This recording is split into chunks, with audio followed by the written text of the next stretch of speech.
استشتوا کەین لە بەشی تێکنیک فیلمی شۆرەی مەکارەمی و قسەوباسەکانی شاهزادی و موجا بڵاو بکەن بۆمان.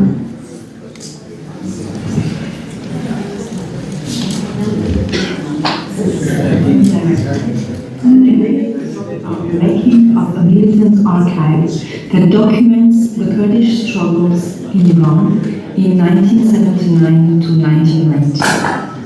Setar Faidi, known as Setar Abehang, a Kurdish Peshmerga turned photographer, has compiled a visual archive of photographs, audio and video recordings documenting the everyday life of Peshmergas in their struggle against the Iranian state and their grassroots actions in the Kurdish rural society after the 79 revolution.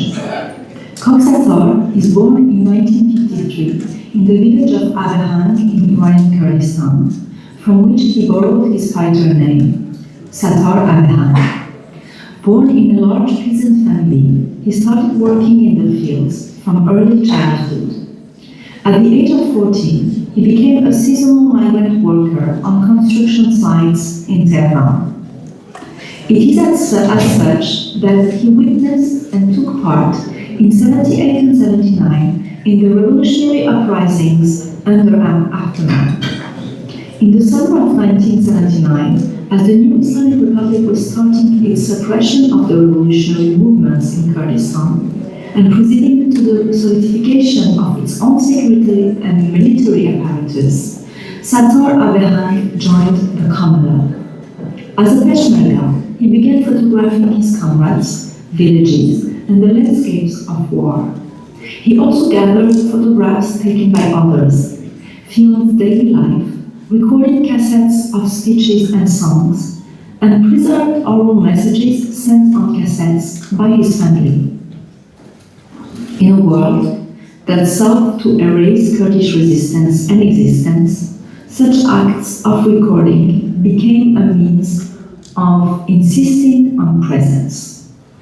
Satar's archive, created in war and exile, contains more than 20,000 photographs, about 5,000 in physical albums, and 17,000 digitized images sent by comrades from afar, as well as VHS tapes, communal publications, handwritten letters, and lists of fallen Peshmergas. Its materiality tells its own story.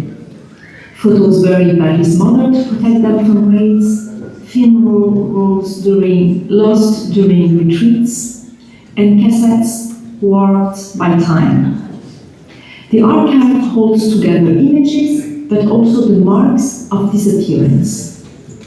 Since 2020, we have been collaborating closely with Setar to transfer his unique collection to the University of Toronto Scarborough Library.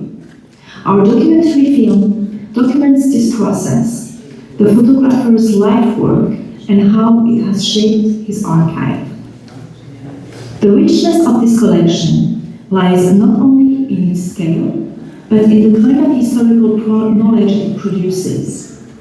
Whereas the dominant narratives of post-revolutionary Iran center on leaders, institutions, and military strategies, Koksatar's images document the everyday work of revolution, the shared labor, the study, and the care that sustained it. They show an insurgent visual language born from material scarcity and collective loss. In its aesthetic and ethical dimensions, Koksatar's archive exemplifies what might be called a politics of visual care. Today, as the University of Toronto is cataloging and preserving this collection, the archive continues to evolve. It bridges generations of Kurdish activists and diasporic publics. It also raises larger questions about what archives do, how they mediate between memory and history, how they embody the unseen labor of those who keep them alive.